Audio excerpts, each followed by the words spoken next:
The day I spoke to you, I'd just come back from my scan in a private clinic in Harley Street. And I walked in and I said, I'm terribly, terribly sorry, I'm half hour late. They said, oh no, it's okay, we haven't got anybody in here today. There was 8 people there with hardly anything to do. And then I thought, this is a terrible injustice. So here we are. But Sarah, I'm here not to talk about politics, please, because otherwise it overshadows what we're trying to do. Yeah, we made a few headlines, didn't we, last time we spoke? Yeah. Well, you tapped into something, yeah. Rod, didn't you? That's the thing. I mean, we won't get political, but you probably said what a lot of people at home were thinking and calling into us to say, but because of your platform, it created headlines. And you want to make some noise, right? You want to make some noise about the state of the NHS. Absolutely, I do. And, you know, I just don't want to do it here. If this is a big success, which I think it will be, I'd like to do it in Belfast, Dublin, Edinburgh, Glasgow, Manchester, and just keep it going. I hope some other people follow me, because I want to prove I am not all mouth and trousers. And that's why I'm here, to prove that I've followed through with it. Okay, folk? Yeah, well, it just took a couple of weeks, in fact, from that phone call to being here in Harlow today. So talk to us about what's behind you and what you're providing for people today. So this is the mobile scanning unit, and up to 20 people are going to get scans thanks to your generous donation today. Yeah. That's it. So hopefully these are people that are finding it trouble to get a scan, either because of the backlog or because of lack of finances. So here I am, the knight in shining armour. And I am a knight, by the way. That's why I feel I want to do good things. Yeah. I'm not doing it for publicity. I get enough of that.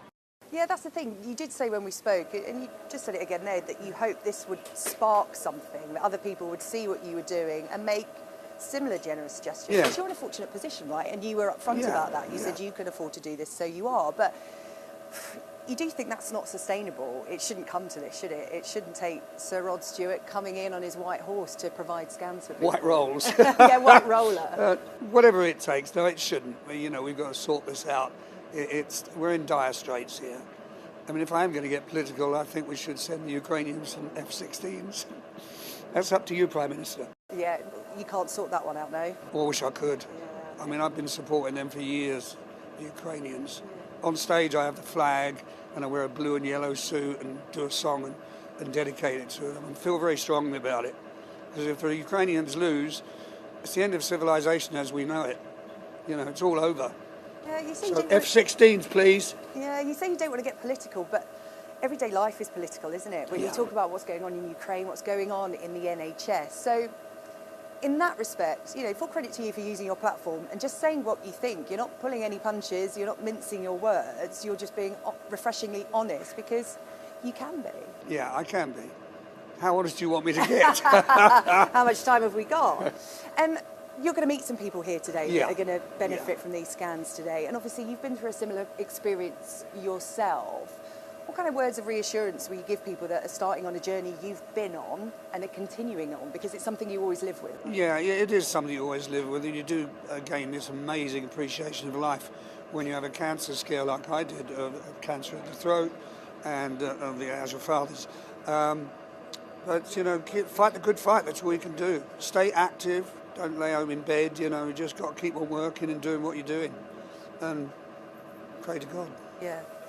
It's hard, isn't it? Because, again, like you said, you know, we made headlines because you just tapped into a national mood and you said it plainly and simply, and that caught on. I think it's something like 92% of the British public think that the current plan isn't working, something's got to give, and that something isn't the NHS. How important is it that we fight, you know, for the NHS so that it's free for everyone? Absolutely. You know, it's, when was it formed? 1945, just when I was born. It's always been there, right? Yeah, it's always been there my whole life. Hard to imagine a Britain without the NHS, because when you talk about being proud of our country, people list a lot of things, and the NHS is always up there. Yeah, you know, if we don't have the NHS, it'll be like the United States. I've lived there for 30-odd years, and if you get yourself in trouble, car accidents, and you can't just go into an emergency. When you go into an emergency, they say, right, we've got to see all your documents, and you know, it's unbelievable in America.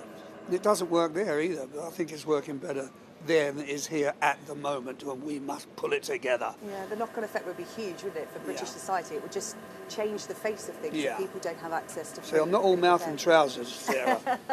You are definitely not. And just a final question, because I know that you want to go in and meet the people that are going to be carrying out these scans today and some of the patients here.